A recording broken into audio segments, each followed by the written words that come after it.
Buenos días, buenas tardes y buenas noches, compañeros. Les quiero presentar hoy una opción complementaria cuando vayamos a hacer pruebas de inyección de corriente. Acá estamos viendo un rectificador de protección catódica tradicional, normal. La cámara me sigue. Pueden ver que tiene una salida ahorita de 40 voltios y 10 amperios. Este es un rectificador tradicional de protección catódica. En ocasiones necesitamos hacer pruebas de inyección de corriente, bien sea porque estamos haciendo diseño o necesitamos saber cuál es el requerimiento de las corrientes de protección. Y hoy les quiero presentar este juguetico que compró mi jefe.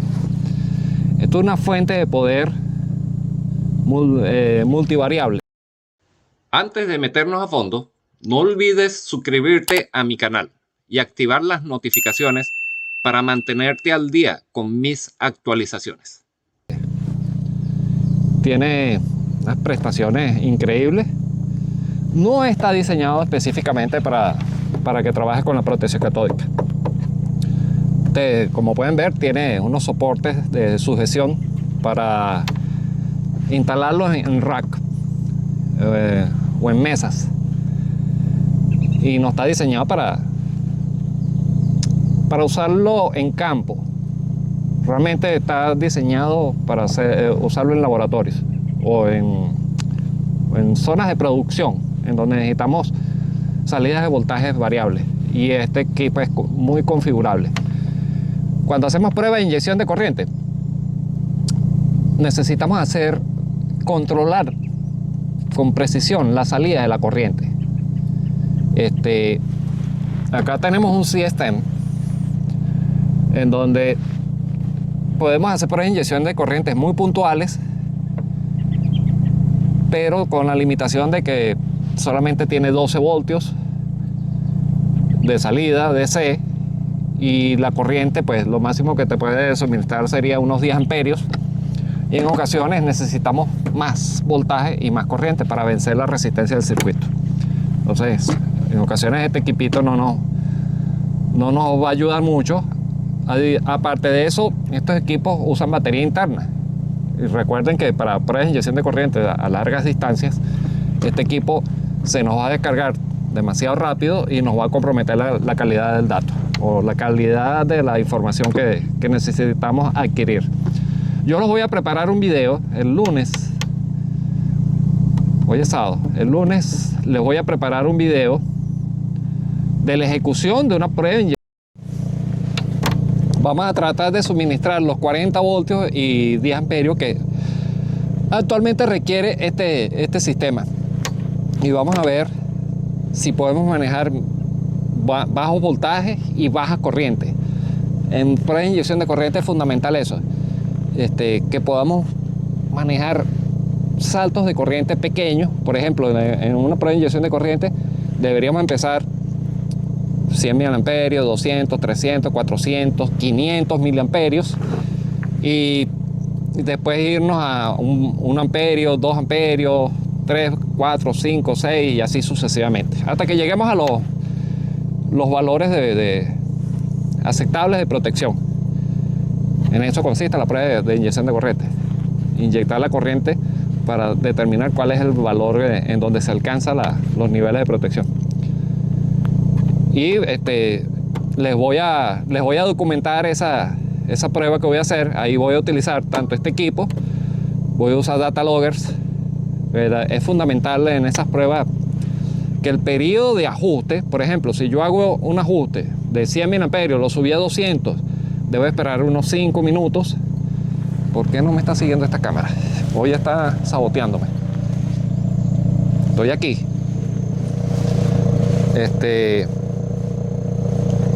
Se volvió loca hoy. Porque hay un insecto. Oh, Dios. Me saboteó el video del insecto. Vamos a eliminar eso. Como les estoy comentando, el propósito ahorita que voy a hacer es suministrar el voltaje, tratar de ver si logro alcanzar estos 40 voltios que está requiriendo este sistema y estos 10 amperios. Pero también quiero que vean cómo puedo manejar bajos niveles de corriente.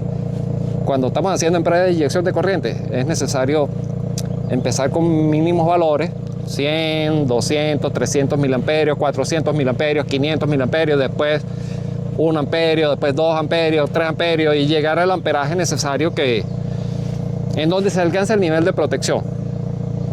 Voy a usar data loggers porque en estas pruebas es fundamental. El protocolo es muy parecido cuando hacemos un E-log-E o E-log-I. No es un E-log-I, aclaro eso, pero el protocolo sí, o el procedimiento. Entonces, básicamente debemos tener parámetros ya definidos. Cada cuánto tiempo voy a medir los potenciales, por ejemplo, cada 5 minutos, o cada 10 minutos, o cada 15 minutos. Eso depende de cada vez que hagamos un ajuste. Cuando hagamos el primer ajuste, tenemos que ver qué tiempo dejó de variar. Por ejemplo, ya a los 5 minutos ya no veo que están cambiando los potenciales. Ya ese es mi parámetro para detectar las lecturas. Pero voy a usar un data logger. Voy a poner el data logger que cada segundo me registre y eso va a ser continuo. El data logger lo voy a colocar en el punto medio del linear anode. Si esto es de 100 pies, lo voy a colocar a los 50 pies, más o menos unos 15 metros. Ahí va a estar la celda de referencia no va a estar sobre el anode, va a estar sobre la tubería que estoy monitoreando, que es la que necesita evaluar si alcanza los niveles de protección. Y posteriormente eso va a ser mis valores de referencia para el data logger. Voy a usar un interruptor satelital, por supuesto, porque fíjense que esto es una interrupción programada por el operador, por el dueño de la tubería, y tengo que adaptarme a la situación que ellos están manejando. Ellos están manejando una interrupción global en todo el estado. Todos los custodios se ponen de acuerdo y activan la interrupción global. Y yo tengo también que ponerme en sincronía con ellos. Entonces, bueno, este juguetico, fíjense que no es tan pesado como algunos otros equipos portátiles que venden estos fabricantes, que son muy pesados, son muy robustos, son incómodos para trabajar en campo. Si tengo que desplazarme ciertas distancias, wow, se me va el tiempo nada más en ese esfuerzo. Y este equipo tiene la capacidad de manejar tanto 80 voltios y 60 amperios. Fíjense el tamaño del equipo. Fíjense en la parte trasera. Por supuesto, como les dije, estos son equipos especializados que puedo setearle corrientes máximas, voltajes mínimos, protecciones de sobretensión, de sobrecorrientes. O sea, yo puedo configurar todo. Aparte que las que trae por consideraciones de recomendaciones de fabricantes. Puede ser monitoreado vía online con diferentes protocolos de comunicaciones. Vuelvo y les repito, no está diseñado para protección catódica, pero mi jefe se le ocurrió la brillante idea de que este equipo nos puede ayudar, y créanme que sí nos va a ayudar, porque vamos a hacer pruebas de inyección de corriente para pozos de producción de gas en los casing de esos pozos, y vamos a necesitar bastantes voltajes y corriente para vencer tanto la resistencia del circuito y para poder llegar a inyectar la corriente suficiente de protección, pues determinarla. Es un equipo para mí mucho más práctico, menos engorroso. Solamente conecto la alimentación AC. Si no tengo la alimentación AC, tengo mi propia planta portátil, mi planta eléctrica portátil. O sea, no sería una limitación para mí. Y logro simular todo lo que hace este equipo, que este es un equipo poderoso. No tan poderoso como esta. Recuerden que esto usa una batería interna y por supuesto que si las resistencias son muy altas, ese equipo no nos va a superar, no nos va a vencer la resistencia de los circuitos y determinar la corriente real de protección. A veces con esto es muy limitado. Esto es para tramos pequeños, cruces de carretera, tuberías de distribución que son sectores bastante pequeños. Este equipo sí es es más práctico, por supuesto, no necesitaría planta ni fuente de energía y los tiempos son bastante cortos con ese equipo cuando estamos haciendo pruebas cortas, ¿no? Pero en este no, en este podemos extender el tiempo del ensayo sin ningún problema. Entonces déjenme apagarlo. Ahorita este está apagado. Déjenme hacer un acercamiento para que se vean detalles, más que todo el detalle de acá y para que lo vean acá. Me pone pausa.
Ok, como podemos ver, en este momento está sacando 34 voltios, 33.9 voltios DC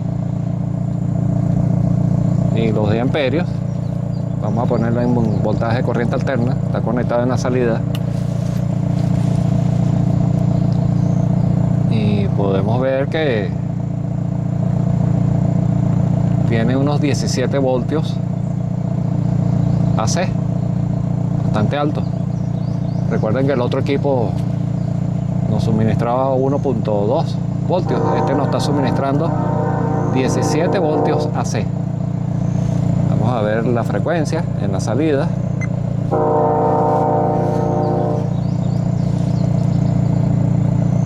Fíjense las fluctuaciones que tiene de AC. Oscila entre 160 y 60 Hz. Es decir, está metiendo ruido AC en la salida cada vez que se interrumpe. Y si se preguntan por qué está pasando eso, es por el transformador interno. Este equipo no tiene filtro no tiene capacitores ni inductores de choque para evitar eso.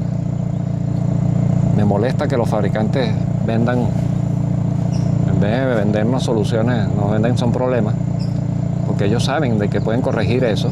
Hay equipos, claro, hay que pagar más, pero entrega un equipo que te represente, que represente tu marca.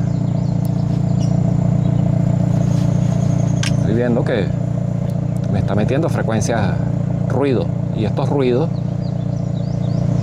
pasan a complementar armónicos que vamos a ver en frecuencias, en voltajes DC. También veo fluctuaciones cuando se activa, unos 450 Hz, esos 450 Hz pasan a ser armónicos, pasan a ser ruidos que a la larga todos los rectificadores, si se comportaran de la misma manera, y créanme que acá, en donde estoy actualmente viviendo, todos los rectificadores tienen el mismo problema, generarían armónicos tremendos a nivel global, porque esto no es un solo rectificador, le estoy hablando de cientos de rectificadores solamente acá donde yo estoy viviendo actualmente. Yo contacté a unos fabricantes de equipos para evaluar armónicos. Quería ver cómo impactaba la interrupción global a las redes eléctricas, pero nunca logré que un fabricante me suministrara un equipo de modelo, pues, para, como hizo la gente de FLIR One, que nos suministró una cámara termográfica para enriquecer nuestro canal educativo, pues. Y yo quería hacer ese tipo de evaluación, pero bueno, no lo he logrado por ahora. Quiero contactar a los japoneses y chinos, porque los mejores desarrollos lo tienen ellos, y ojalá logre convencer a alguno de ellos de que me suministre un equipo de esos de análisis de armónico. Pero estos equipos están generando frecuencias, podría llegar hasta un armónico del tercer, cuarto orden. Pero bueno, esto es déjenme observar, porque estoy viendo que cambia kilos. Oh, wow. Me está metiendo frecuencias de 430 kilohertz y 180 cuando está activo. Pero cuando está activo, está metiendo frecuencias de 430, 460 kilohertz. Oh, wow. Nunca le había prestado detallado esto que pasa aquí con este rectificador. Interesante investigarlo y ver por qué. Pero bueno, como les dije, este equipo no tiene filtros en su salida, no tiene capacitores, no tiene filtro de choque. Si hubiese tenido un filtro de choque, créanme que el diodo ese que está quemado en la parte interna no hubiese recibido esa descarga que dañara ese componente. Y si hubiese tenido capacitor, tal vez el capacitor se hubiese dañado, pero protege el equipo. Eso es el propósito de esos filtros. No solamente filtrar, depurar, purificar, tratar de imitar un voltaje DC puro. El propósito de los filtros es eso. En la electrónica lo que buscamos es tratar de imitar a la naturaleza, que sea un voltaje DC lineal perfecto. Pero bueno, eso es imposible. Pero a través de esos artilugios electrónicos tratamos de imitarlo. En este caso, si hubiese tenido esas protecciones, esto no se hubiese quemado, este componente no se hubiese dañado. Bueno, muchachos, recuerden que les voy a preparar entonces un video completo en donde voy a implantar la prueba para que ustedes lo enriquezcan sus conocimientos. Que pasen muy buenos días, muy buenas tardes y muy buenas noches. Un placer compartir nuevamente una gotica de conocimiento con ustedes. Por supuesto que no puedo irme, no me puedo retirar del área de trabajo sin verificar la condición operacional con la cámara termográfica FLIR One. Esta cámara nos la suministró la empresa fabricante gracias al apoyo del gerente Mike Burke, en donde apoyó mi canal educativo, y por supuesto que no dejo de utilizarlo en todas mis inspecciones. Para mí pasó a ser una inspección obligatoria utilizar ese equipo. Ok, muchachos, estoy aprovechando de hacer una inspección termográfica del rectificador. Déjenme que se estabilice la imagen para ver si tengo puntos calientes, falso contacto. Estoy viendo comportamiento normal, no veo, tal vez aquí tengo como, sí, tengo un punto caliente allí. Ahorita corrijo eso. Hay un punto caliente allí. Vamos a acercarlo para que me detecte la temperatura. 108 grados Fahrenheit. Entonces acá no veo por qué no se me está alineando. Déjenme darle que se me alinee. Ok, ahí están alineados. Busco que se me alinee imagen y sí, aquí tenemos un falso contacto. Vamos a corregirlo. Vamos a ver el cable positivo. No veo falso contacto acá. Cable negativo. No veo falso contacto acá.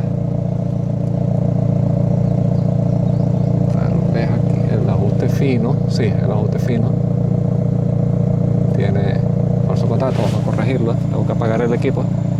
Pero fíjense que estoy detectando donde hay fallas de falso contacto. Recuerden que los falsos contactos tenemos que corregirlos porque no solamente puede dañar componentes internos del rectificador, sino que también nos puede,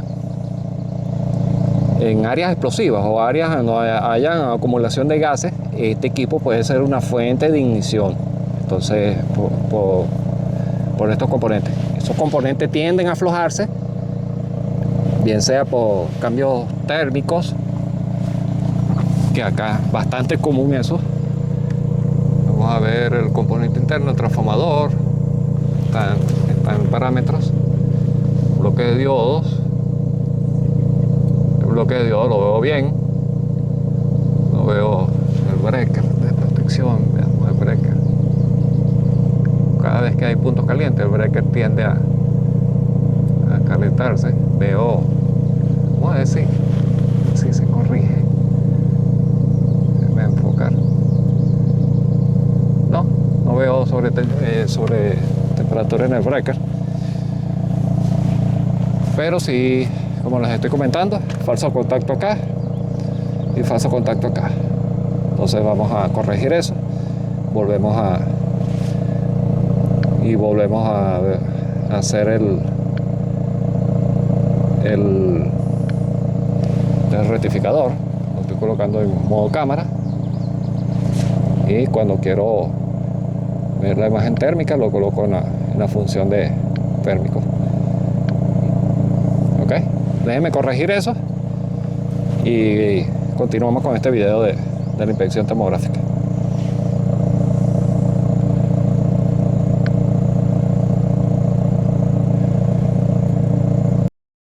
Ok, muchachos, quería aprovechar para hacerle también una inspección termográfica a la fuente de poder multivariable, que el nuevo juguete que me compró mi jefe. Bueno, lo compró para la empresa. Pero quería ver las temperaturas que está generando este equipo, y tanto en la parte superior quiero verificar si en estas ventilaciones saca alguna. Ahí veo puntos de temperatura de disipación, pero son los componentes internos, y por supuesto es normal que esté generando esas temperaturas. Vamos a verlo en modo termográfico. Déjenme déjenme ponerlo en modo termográfico, pero déjenme alinear la cámara.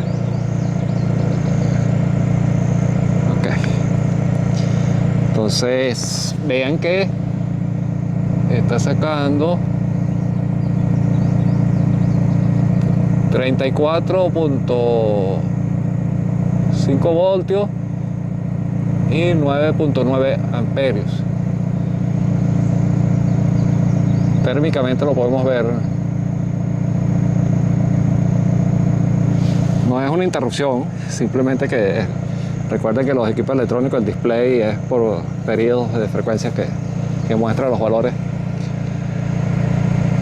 No veo puntos críticos que me alerten de